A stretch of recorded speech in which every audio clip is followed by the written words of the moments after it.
President Biden, I think, has been serious about courting independents, even right-leaning independents and anti-Trump Republicans. How do we know? Well, the campaign just hired a national Republican engagement director who, before this role, was chief of staff to former Republican Congressman Adam Kinzinger. This comes as outside groups are also boosting outreach to these voters. Republican Voters Against Trump has launched a new six-figure billboard campaign in 4 swing states featuring Republicans who refuse to cast a ballot for the ex-president. Joining us now is senior spokesperson for the Biden-Harris campaign, Kevin Munoz. Kevin, good to see you. Kevin, good to see you. It's interesting and I think politically exciting to see the Biden campaign engage the way it's starting to, really pushing up against a lot of the narratives. We were talking a little bit earlier in the last few segments about the Biden ads that are really sort of taking Trump's words and just putting them out there and saying, hey, he said this. No, I didn't make it up, right? Mm-hmm. So now you have this shift, this pivot politically on the ground where you're bringing on Republicans who can help. Austin Weatherford is out of the Kinzinger environment. What is the play here? How do you think this shapes up narratively for the Biden campaign? What are you saying to Republicans who I know many of whom are waiting for that invitation to the conversation? They want to see it come correct, though. They want to see it come in a way which is meaningful to reaffirm the coalition, if you will, that Biden needs to win this election. Well, look, let's just look at the opportunity here. We had 4.5 million Republican primary voters that voted against Donald Trump this November, or back in this year. These are voters that they didn't have to vote in a primary. Donald Trump was very clearly the front runner, but they wanted to show that they had not gotten, Donald Trump does not have their support, and they want somebody that stands for the rule of law, stands for our democracy, stands for, fighting for America on the global stage. These are voters, to your point, though, that they need to hear from the campaign, and we need to earn their vote. So we've been running these 7-figure ads. We've been targeting these voters in the battleground states, and we brought on Austin, who not just from former Congressman Kinzinger's office, but has 2 decades of history. And what we got to focus on is building a bench of trusted Republicans that are willing to be courageous, speak up, and talk to fellow Republicans and say, you can support President Biden. We also think we have a good message, not just because we're not Donald Trump, of course, but because, Joe Biden has a proven history of getting things done, working across the aisle. Look at the bipartisan border plan, the one that Trump killed, of course. So we're going to talk to them about all those issues. So, Kevin, let's talk about the border, specifically how you have a lot of progressives frustrated and angry with the president over his latest executive action on asylum specifically. I want you to take a listen to what Representative Greg Casar had to say to us yesterday. The Republicans here in my first term have covered up for every failure of theirs by pointing to some vulnerable group of people. And I think that they've been setting up this trap that, unfortunately, President Biden has been pushed into with this executive order. Do you agree with that characterization that the president has been pushed into a trap by Republicans? And help me understand the political calculus on this. What you lose in the way of energy and support from progressives, where do you think you are gaining it back? Well, let's just take a step back. On day one of this administration, Joe Biden brought forth a comprehensive immigration plan. And since day one, Republicans have failed. They have used the border as a talking point. They refused to come to the table and work with us.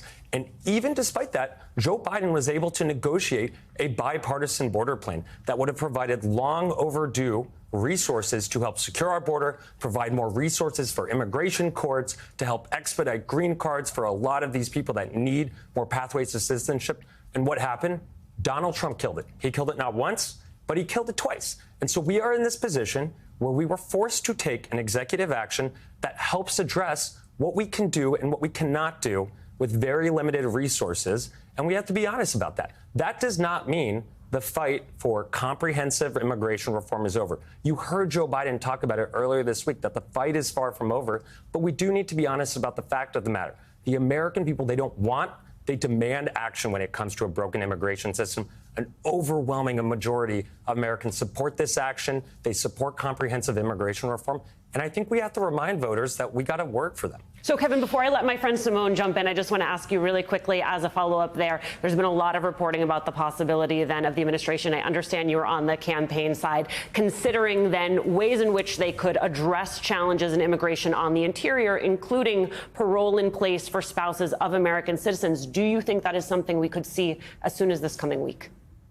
Well, look, I can't get ahead of any policy announcement, of course, but what I can say is, you heard the president earlier this week, the fight for comprehensive immigration reform, addressing more pathways to citizenship, especially for people that have been in this country for a long time, is critical. And what we know the American people want, they don't want chaos. They don't want chaos at the border, and they do not want chaos in their communities. And so we have to continue that fight. We also have to, as I remind the American people of what Donald Trump is running on. He wants to round up Latinos. He wants to round up immigrants across this country, mass detention camps. So we have to do both.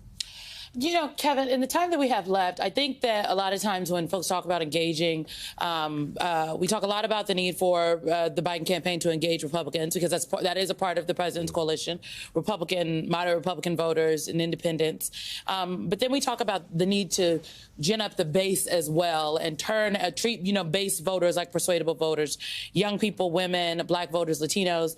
And what is the campaign's message when it comes to the economy for Black and Latino voters, young people? Because when I'm out there talking to people, one of the chief concerns continues to come back to be economic, things like housing, right? The rent is too damn high right now, all over. And God bless you if you want to buy a house and you're not rich. So what is your message to folks that say, I hear what you're saying about the border, I got it, Trump, xenophobic, understood. What about the economy? Yeah, I think we have to, tell a full, comprehensive story to the American people about who is fighting for them and who is fighting to make their lives better. It's not just the economy, but who is taking actions to address things like corporate greed, who is taking actions to address junk fees, who is lowering healthcare costs, who's cutting prescription drug costs for the American people, and really remind folks that this takes time, and these efforts to talk about the economy, connect Joe Biden's very popular agenda, an agenda that was very hard to get passed, but Joe Biden got it done,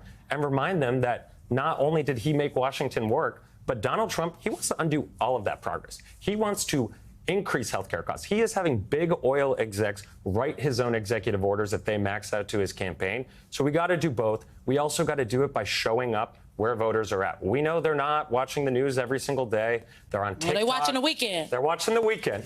But if they're not watching the weekend, we got to talk to them on TikTok. Yeah. We got to be on, the tabloid magazines. We got to be on podcasts. So that's what we're doing. Just real quick on that. I know we got to go. Yeah. But here's the thing to Simone's point. Kevin, you've got to connect to the why, an understanding that the rent's too high, and B, an understanding of the efforts we're undertaking are going to try to address that. Rent, yeah. The federal government can't lower your rent, but there are policies it can put in place to make people, put people in a better position. Wage increases, for example, will offset rent increases, things like that. So that connection, I think, has got to be important. I think Simone hits on a very important part of this conversation for the Biden team, that connection of what's happening to me real time. I still don't know if you understand it. And I think they want to hear that you guys understand that. Absolutely. And I think we have a really good opportunity. Right. There is time. Not that much time, but there's time. Kevin Munoz, thank you. My friend, good to see you.